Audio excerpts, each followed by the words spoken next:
Well, for those of you not here, it is a snowstormy day here in the North Country, which some of us absolutely love, and my children, and some of us absolutely hate. But I was explaining to my kids, we learn, right? We learn how to deal with it. It's like how Floridians don't find high winds a big deal, or thunderstorms, or Alaska, very used to cold and blustery, and mosquitoes the size of your fist, I've heard. Anyway, love y'all. Happy to have you here today. Tough message. Tough message today. But this is the sort of message most people avoid. And then I don't know if you know me or not, but I'm not the avoidant type. And that doesn't always work out great for me in my personal life, that I'm so conflict oriented. But it's going to work out today. Sometimes God uses hammers to hammer in nails. You understand what I'm saying? And what you're looking at is a bit of a hammer. And for a lot of years, I apologized for that, and I didn't love it about myself. But a day like today, I'm gonna thank God He gave hammers, because we're gonna talk about suffering, but we're not gonna talk about it in a weird way. And by the way, that namby-pamby way that sits on the outskirts. I'm gonna talk about the fact that most of our loved ones and ourselves have a big, huge problem with the way God runs the universe because of the presence of suffering. So here's the deal. You ready? Very rarely do people, and I'm talking to you, but I'm also talking to the people around you, so you can understand the world around you. Very rarely do people go, I don't like what Jesus said. You very rarely hear that. There's a few things that people will get all triggered about that he said, but very rarely do they have a problem with Jesus himself. More often than not, they have a problem with us, the people who put the name tags on, represent him, and then go abuse people in his name. But that's not going to be our topic for today. That's the truth. Let's be honest. A lot of times, the problem's not with him, it's with us. But you know what I find more than anything?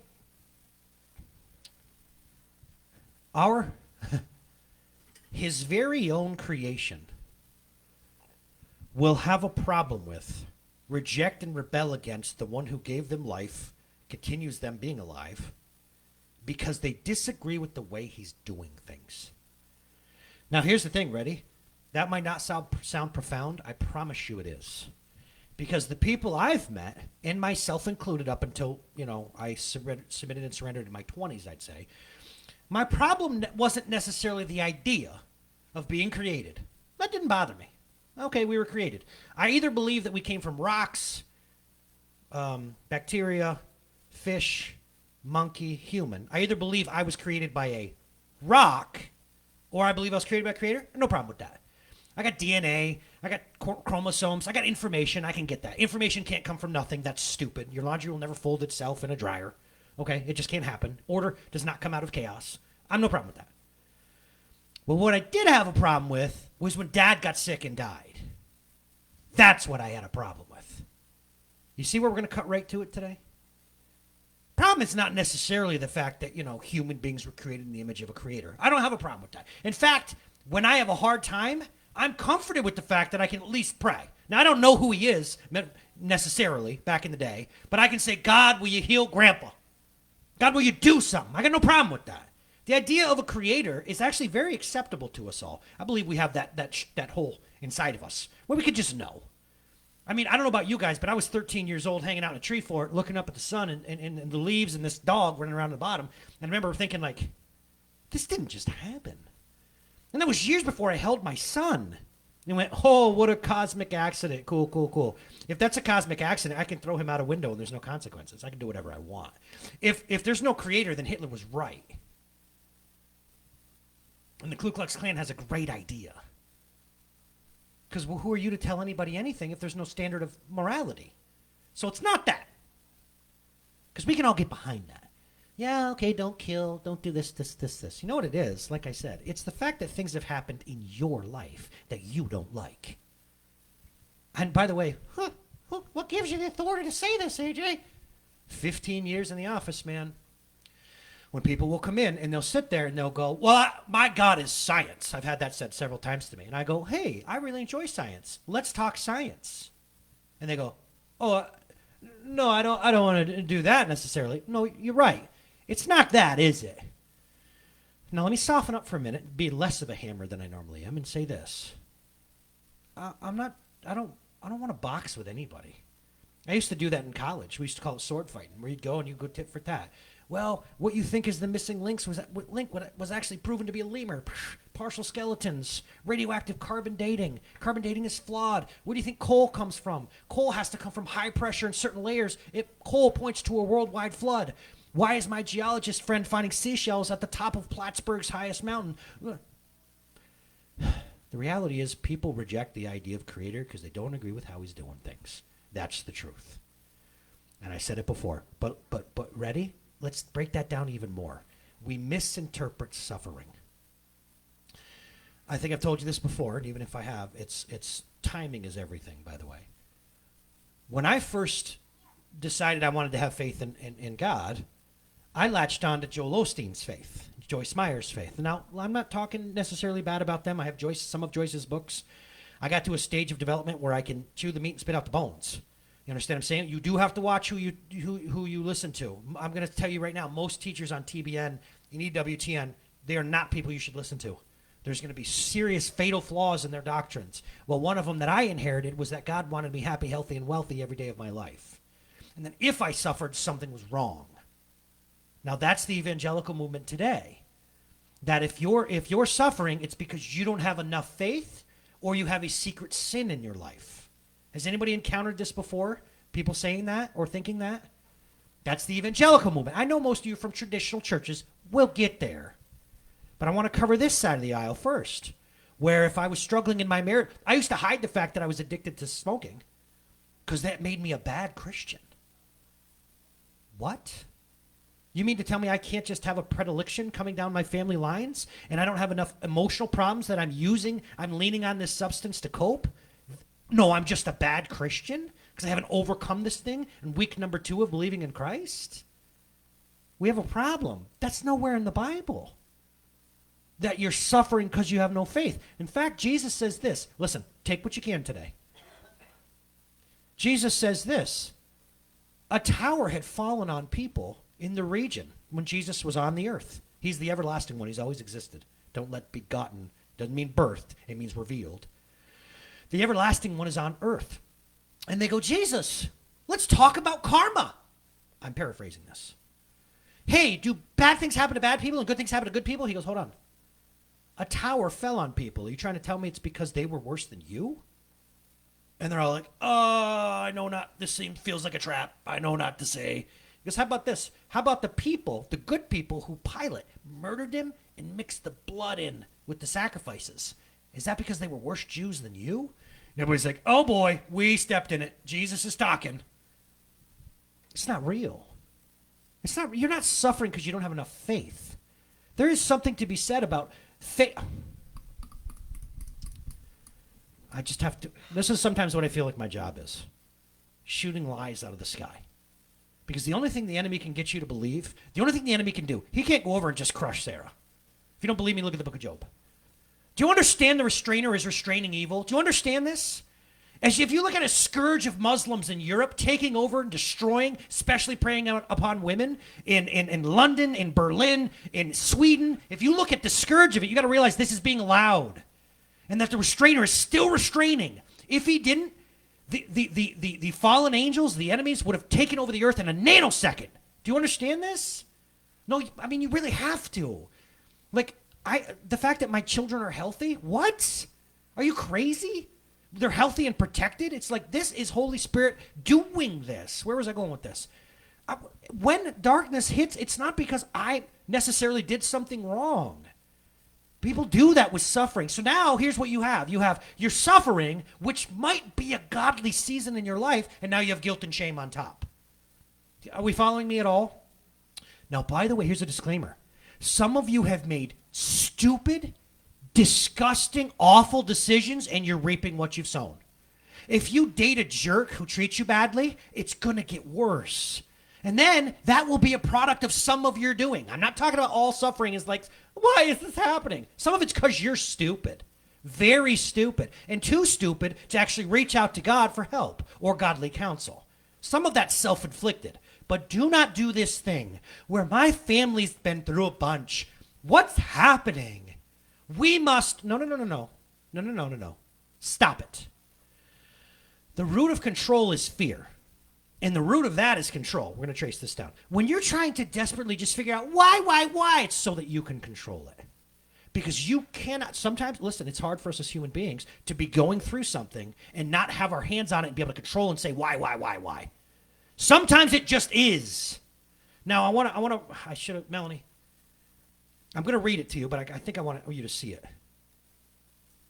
Let's do Romans 8:18. It's not going to hit it right on the head, I promise. But I'll tell you what, if you actually look at the way God talks about sufferings. Oh, there's one. Let's do another one. Let's do James 1:2. It's going to be 2, 3, and 4.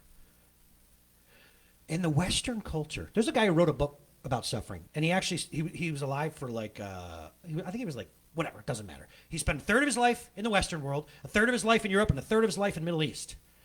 And that's just the way it worked out. He was an Army or Navy, whatever. And he looked at suffering and said this: the way we in the Western world view suffering is out of balance with the entire rest of the world.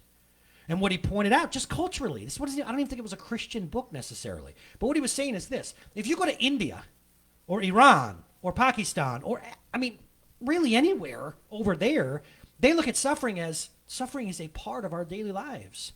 At any time, we know people who are going through something. It is not a foreign stranger to be railed against and scream about and freak out about. It is a part of the daily human experience. There's joy, there's pain, there's dancing, there's mourning. I'm kind of quoting Ecclesiastes here. What we want to do, though, is we want to white out all the hard bits and say that's not right and it can't be God's will. But we have a problem. Our present sufferings aren't worth comparing to the glory. But let's go to the next one, the one I gave you. James 1, 2 through 4. James was the brother of Jesus Christ, one of the first pastors, and he says, "Count it all joy, brothers, when you meet various kinds of, for you know that the testing of your faith produces steadfastness." He talks about suffering having effects in our lives. James 1, 2 through 4. James is actually saying, when you get a chance to see it, he's going to say this: suffering is actually a utensil, sometimes even in God's toolbox, that will produce better and more godly things inside of you. Are we getting me at all? Now, how's that going to work if we look at it and we always interpret it as something bad? This is what leads people to saying, God's not real and I hate him. God's not real and I hate him. Because of grandpa, because of grandma, because of the things that have happened in our lives. Okay, next one, please. Consider it pure joy, brothers, when you face trials or sufferings of many kinds. Next slide. Because it has a purpose. Are we making sense? Listen, I'm not going to pretend this is a birthday party, but I'm explaining to people around you. Boyfriend doesn't want to come here. Why? He disagrees with the way God's running the universe. That's why. You don't think he knows he needs help? People in here right now who are like, yeah, this Jesus thing's for everybody else. You know you need help. You just don't like the way God offers it. It's no different than this if you want me to continue to hammer. Everybody wants to go to heaven, Nicky boy. They just don't want God to be there when they get there. And they certainly don't want Jesus to be there. Everybody wants to go to heaven. I want to be safe. I want eternal. I want bliss, but I don't want Jesus to be there. Well, we have a problem. It's his house, and you ain't getting in unless he gives you the key. It's his home. This is his creation, and part of creation is suffering. We live in a broken and fallen world. It just is what it is. And I'm not asking you to accept things, because Sarah brings up a very good point. As Christians, let me turn this to the positive to a degree here. As people who follow Jesus, there's one of the first things he says about suffering is this. He talks about sharing in the sufferings of Jesus. Jesus himself suffered. We have to understand this. If Jesus himself suffered on this earth, how could we expect that us who follow him, follow where he leads, that it won't lead through some sufferings? Of course it will. That's part of it. Jesus says, pick up your instrument of torture, your cross, and follow me, he says. But the problem is this, ready? Suffering does one of two things. When we understand it, and we see it as something of God, it can lead us to God. But for the rest of the world, and if you're not careful, sufferings will lead you away from God. And all I have to do is quote the fallen angels here, who simply go, God can't be good because he's keeping you from this thing, Eve. And then he gets in Cain's ear and goes, God can't be good because look, he's treating your brother's prospering and you're not. I'll put that in modern day. They're married already. Their marriage is good. They've got healthy kids. You don't. God can't be good. You lost your dad young, whatever it may be. That's the same lie that was spoken into the ear of Cain. And we could keep going and going. Saul, God can't be good because the prophet hasn't shown up yet. You know, on and on. David, he can't be good because blank, blank. Now, David never bought the lie. And by the way, neither did Adam. I don't want to go off on this, but Chronister has taught us a lot here as far as this. Adam did not buy the lie. Adam was not deceived. It is my belief that Adam fell to stay with and persevere and protect his wife. Adam did not buy the lie that God was withholding. That's from the New Testament, but anyway, that's deeper biblical stuff. Suffering tries to lie to you is what I'm trying to say. And so that's why we have legions upon billions of people on the planet who hear the gospel of Jesus. That you can't fix yourself, but Jesus did what needed doing, and all you have to do is follow him and trust him. And they go, no. I don't trust him because so-and-so died in front of me. And because there's starving kids in Africa and because I don't feel well. Do you see what I'm doing here? Now, there's other people like Peter. I referenced this during worship, who in the presence of suffering, in the presence of loss, go, where else can I possibly go for comfort from this? Where else can I possibly go for something secure? The pastor here, look, I haven't told this story publicly, but about 8 years ago, right around this time, might have been 9, we moved in, the little church I pastored moved in here right around this time. In fact, it was right around this time. We moved in here because the Free Methodists were nice enough to let us share the building. We were going to meet at 10, they were going to meet at 11. And that happened for like 2 weeks, I believe, a couple weeks, where we had our little group and they had their little group. Well, then that pastor got sick and with leukemia.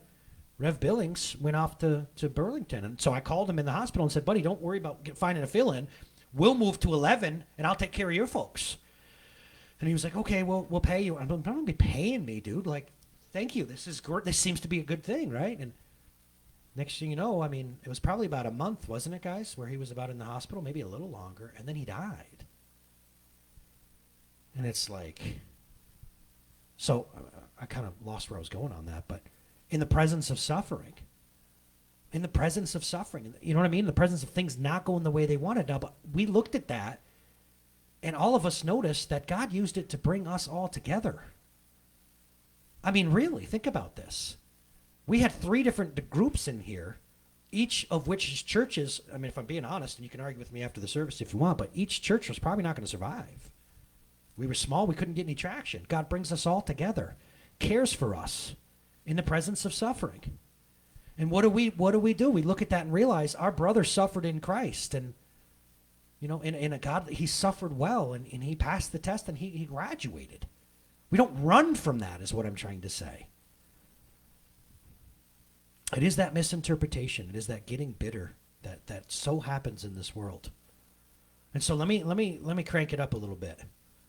To the people who, and I'm not coming at you, I get it. Clearly I can empathize. Look at the words I've just used for 20 minutes. I understand what you're going through.